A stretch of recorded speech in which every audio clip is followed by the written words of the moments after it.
Well, we've all had to dig out of the snow and kind of watch out for it on the roads. It's been a bit of a mess, but it looks like things are calming down. What do you think, Jackson? Well, Jen, I have to say this. I think it's when you're in that transition period between snowy roads and non-snowy roads when it gets most dangerous, because you think it's like good to go. Right. You speed up a little bit, but there's still those icy patches there that you got to watch out for. So that's been a little bit of a factor today. I encountered that a bit myself, but for the most part, highway-wise, we're good to go. Surface streets are also looking a lot better as temperatures just in general start to warm with higher pressure building on in. Our high for today, 39 degrees.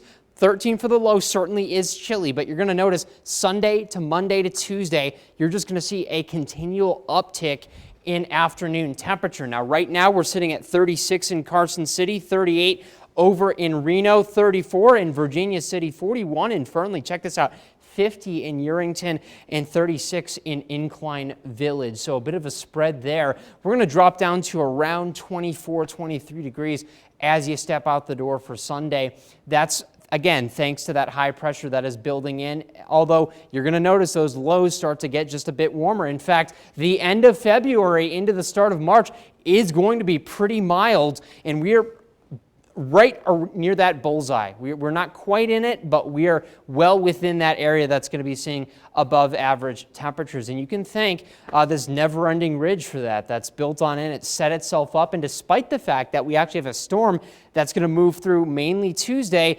temperatures are going to be warming all throughout. So notice this, all the way through Sunday and Monday, that ridge continues to build and shift northward. The atmospheric river event that we're tracking really begins in the Pacific Northwest. I'm talking Oregon and Washington. There's a little bit of a southerly shift you'll notice on Tuesday. That's when we're going to be tapping into a lot of that snowfall as that ridge flattens out just a little bit before the ridge actually builds back in and that higher pressure reinforces itself. You'll notice this too. This is going to be a wet storm, of course, but it's going to be a very warm storm as well. So not everybody at every elevation is going to be seeing snowfall. For instance, take a look at this futurecast. You see a lot of green on this model. Now, this is a lower resolution model, but it kind of gives you an idea of what we're expecting here. Places that are at, I would say, 8,000, 9,000 feet and above will be seeing snowfall. Below that, it is going to take the form of rain just because we just don't have a lot of cold air with this system. Now, that's going to last all day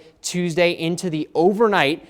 By the morning Wednesday, we should be wrapping things up. So Tuesday, really the day to watch out for to get the maximum amount of snowfall. Beyond that, in fact, the end of the month is relatively dry. So this is going to be the last storm that we see at least for a little bit. As for temperatures, tomorrow we're going to be sitting at 53 degrees in Caliente, 45 in Tonopah, 54 in Hawthorne, and starting in the teens in places. Northern Nevada, Winnemucca at 51, Battle Mountain at 50, Eureka 43, Dayton at 49, and starting around 20 as you get further west. Virginia City at 41 in the Carson Valley, Carson City at 49, Minden and Gardnerville at 52 tomorrow, starting in the 20s, 23 out the door in Reno as we eventually get up to around 51 for the high, 44 for the high in Incline Village, starting around 27. As we get into the neighborhoods, 47 in Pleasant Valley versus 25 out the door.